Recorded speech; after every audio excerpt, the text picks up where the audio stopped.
Hello বন্ধুরা, আমি রমেন ধারা কলকাতা মল্লিকবাজার থেকে। আজকে একটা মারুতি ব্যাগনারের স্টেরিং এসেছে। ওই মিস্ত্রি ভাই রিপেয়ারিং করেছিল, স্টেরিংটা সাকসেস হয়নি। সাকসেস না হওয়ার কারণ দেখতে পাচ্ছি, মিডিলে দেখতে পাচ্ছ, মিডিলের দাতায় ঢালাই করা আছে। কেন গাড়ি সবসময় মাঝখানে দাতায় চলে, মাঝখানে চলে, মাঝখানে দাদা ঝাটকা মারছিল। প্রবলেম কি কারণে ঝাটকা মারছে, প্রবলেমটা সলিউশন করতে পারিনি।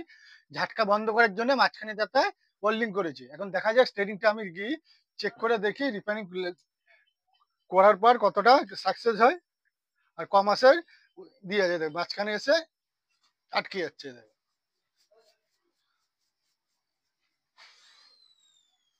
কেউ রিপেয়ারিং করেছে সাকসেস কখনো মাঝখানে দাদা ঝাটকা মারলে কি কারণে ঝাটকা মারছে সেই প্রবলেমটা সলিউশন করার চেষ্টা করুন।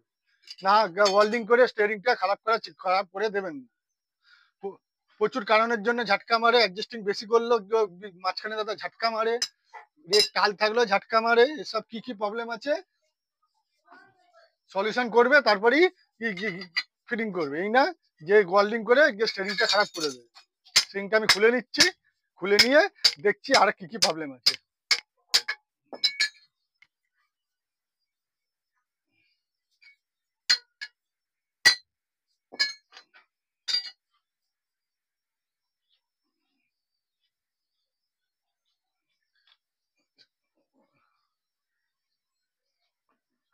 ফার্স্ট অফ অল এই ডাম্পারের দেখো এই নাটের সিলটা খারাপ করেছে।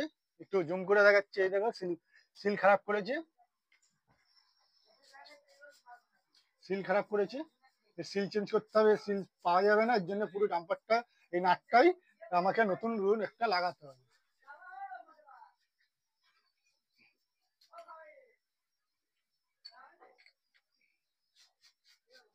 খুলতে গিয়ে এই পাশে নাট খুলে যে দাগ করে রেখেছে, কমসে কম একটু সান মেরেও নাটটা ফিনিশিং করার চেষ্টা করিনি।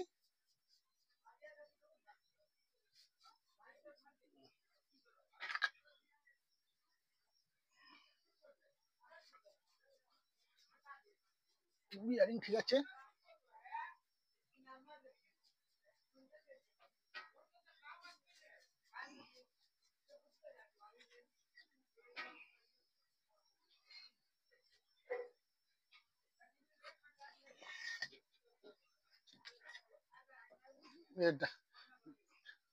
ডাম্পারটা বের করবো।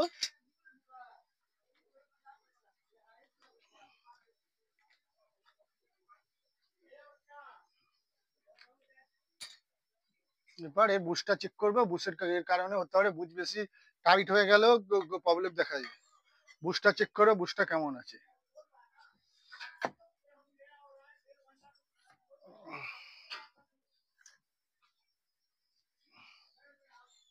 এই বুশটা বেশি টাইট আছে, এর জন্য কি করে বুশটা আমি খুলে বার করে নেবো।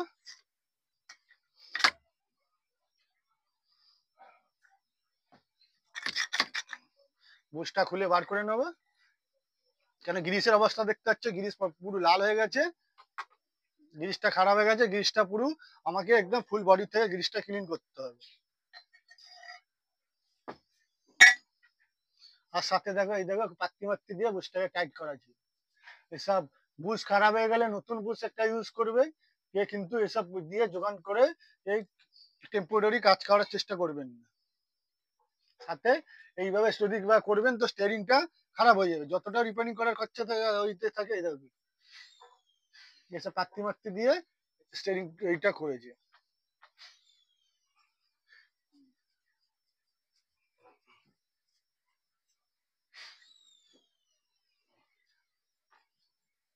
এখন একটা মুছে আমি দেখাচ্ছি ভালোভাবে, যে সামনে পজিশন ঢালাই করেছে কি করেছে, করে কি করেছে।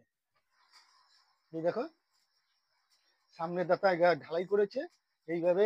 স্টিয়ারিং এর মাঝখানে দাতা যদি ফলস মারে, কি কারণে ফলস মারছে সেই প্রবলেমটা সলিউশন করার চেষ্টা করবেন। আর প্রপার তারা ভাবে ভালোভাবে বাফিং করবে, তারপরে স্টিয়ারিংটা প্রপারলি চলবে। না গেই নালে এইভাবে ঢালাই করে স্টিয়ারিংটা খারাপ করার চেষ্টা করবেন না। এর জন্য বলি কাজ শেখার চেষ্টা করো, না অন্য কিছু। এরপর আমি ভালোভাবে গ্রিসটা ক্লিন করে নেবো। ক্লিনের ভিডিওটা আমি প্রপারলি হালকা ফুলকা দেখিয়ে দিচ্ছি কি কেন ক্লিন করতে টাইম প্রচুর যায়, কেন এত বড় আছে, ক্লিন করতে টাইম প্রচুর লাগে, এর জন্য আমি ক্লিনের ভিডিও বেশি করব না। কেউ যদি প্রপারলি ভালোভাবে দেখতে চায় তো কিভাবে ক্লিন করতে হবে তো কমেন্টস করে বলবেন, আমি ভালোভাবে একদম প্রপারলি A to Z ভালোভাবে ক্লিনের ভিডিও আমি দিয়ে দেবো। রেকটা ওয়াশ হয়ে গেছে, রেকটার গার এই দেখবো রেকটার কন্ডিশন কি আছে। এই যে মাঝখানে তার ঢালাই করেছে, এই দেখো ঢালাই করেছে, কেন মাঝখানে ফলস মারছিল। পেছন পজিশন দেখবো, সাথে এইখানে স্যালেঞ্জেস ধরে বলজেন খুলেছে বলে এই দিকটা দাগ দাগ হয়েছে। এইভাবে কোনো দিন ভুল করবেন না। এইভাবে করলে কী হবে, এখানে স্যালেঞ্জগুলো এই দাগটা লেগেছে, এই দাগে বুশটাকে কেটে দেয় তাড়াতাড়ি। এইসব ভুল কখনো করবেন। দেখেন কতটা দাগ আছে, এই যে দাগ হাতে লাগছে, এটাও বুশটাকে তাড়াতাড়ি কাটবে। এবার ওয়েল্ডিং করার ফলসটা কেন মারছিল প্রবলেমটা দেখবো। এই দেখো ভালোভাবে দেখো, একটা টাল আছে বলে, টাল ছিল বলে ফলস মারছে।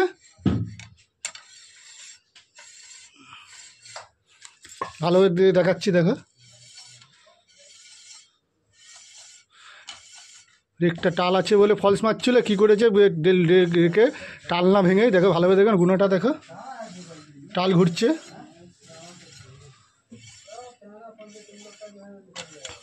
টাল ভাঙা আছে, টালটা যদি ভাঙলে রেকটা ফলস মারা কমপ্লিট হয়ে যেত, কিন্তু প্রবলেম মিস্ত্রি ধরতে পারেনি, কী করেছে রেক টাল না ভেঙে ওয়েল্ডিং করে ওই ফলসটা মারার চেষ্টা করেছে। একটু ভালোভাবে পেছনে বক করা হয়েছে দেখতে পাচ্ছ, আর যেখানে যে দাগগুলো ছিল দাগগুলো কাটা হয়ে গেছে।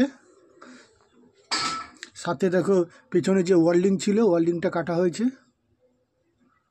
ওই যে ওয়েল্ডিং কাটার পরে যে হালকা যে দাগ হালকা রয়েছে, এতে যে দিয়ে অতটা প্রবলেম করবে না। তাও চেষ্টা করবো স্টিয়ারিংটা কতটা কী কন্ডিশানে রেডি হয়। বডিটা হালকা টাল লাগছিল, বডিটাও চেঞ্জ করে নিলাম। এখন অন্য বডিতে আমি স্টিয়ারিংটা ফিটিং করে এর প্রবলেমটা একটা সলিউশন করার চেষ্টা করছি। এর জন্য কি করবো, প্রথমে ভেতরে বিয়ারিং ভালো আছে চেক করে গ্রিসিং করব, সাথে রেকটাকেও গ্রিসিং করব।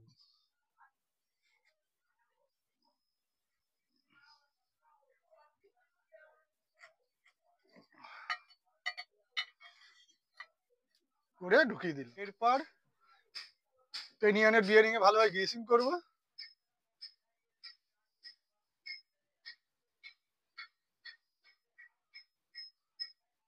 করে লাগিয়ে দেবো।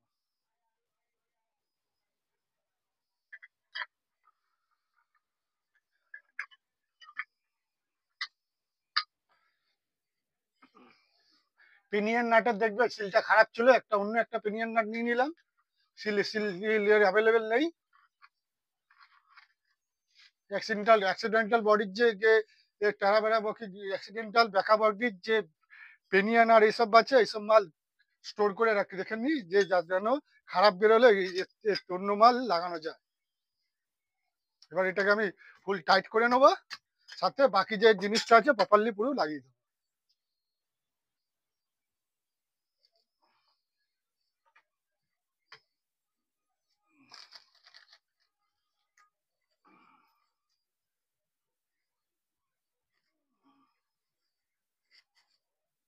লাগানোর পর অ্যাডজাস্টিংটা ফুল টাইট করব, করে চেকিং করব মালটা কি মাল কোন অ্যাডজাস্টিং এ মালটা প্রপারলি ভালোভাবে চলবে।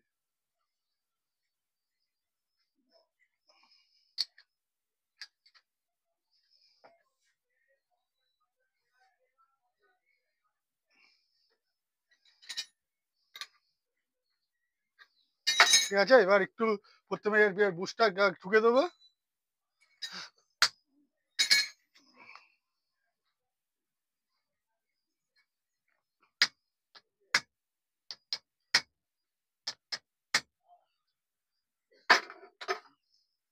বুস্ট ঠোকা হয়ে গেছে, এবার ফাইনালি এটা চেক করবো যে এর যে ফলস ছিল, মাঝখানে ফলস ছিল, ফলসটা মরেছে নাকি। দেখো মাঝখানে আর ফলস নেই।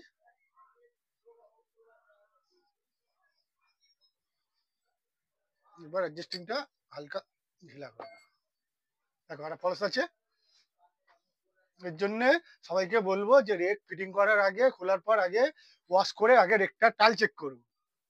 কেন রেকটা টাল ছিল, ব্রেক টালনা ঠিক করে এর এর এর জন্য ফলস মারছিল, ব্রেক টালনা চেক করে ওয়েল্ডিং করে মালটা রিপেয়ারিং করেছিল। এর জন্য প্রপারলি মাল একদম পাই টু পাই কি কি খারাপ হচ্ছে চেকিং করে তারপরেই মাল ফিটিং করবে, তাহলে যে কোনো গাড়ির মাল সাকসেস হবে। আর বা জেনুইন চিজ ইউজ করবে তো মাল লাস্টিং এ করবে। এই না যে নলেজ নেই কোনো রকমের রিপেয়ারিং করে ট্রেনিংটা খারাপ করবো না।